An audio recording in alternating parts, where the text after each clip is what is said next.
Je vous amène à la découverte d'un animal emblématique de nos écosystèmes forestiers et réserves de faune. Il s'agit de l'éléphant, considéré comme le plus grand animal terrestre et grand contributeur à la survie de la biodiversité. Aujourd'hui, on s'intéresse à l'état de santé de ces pachydermes au Bénin et dans la sous-région. Et c'est avec William Tchoki.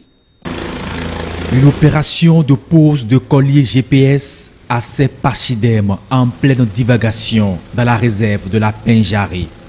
Renforcer leur suivi, assurer leur protection, l'éléphant, le plus grand mammifère terrestre, voit aujourd'hui sa population augmenter.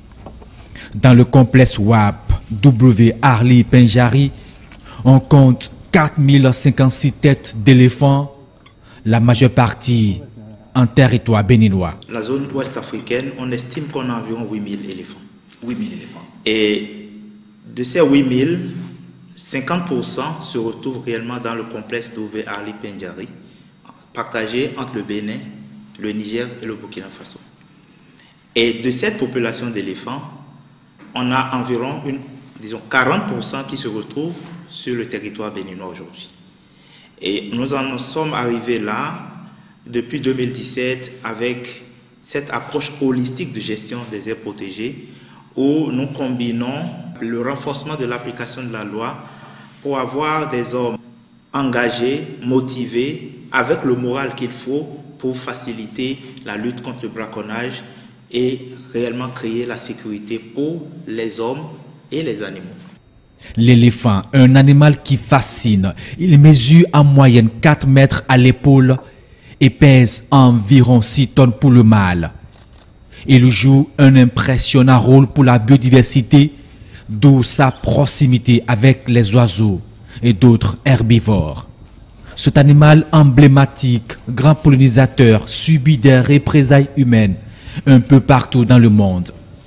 On estime environ 100 le nombre de ces pachydermes abattus chaque jour.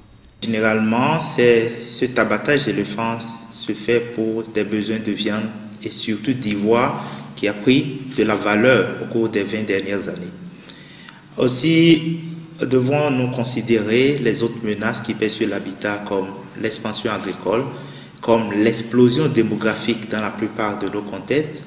On estime que nous passons d'environ 130-140 millions de personnes en Afrique de l'Ouest à environ 400 millions en 2020. L'éléphant effectue certaines pratiques civicoles, la création de chemins dans les forêts denses, l'entretien des pelouses de pâturage.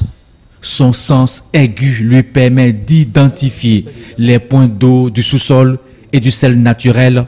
Protéger l'éléphant, c'est sauver la terre.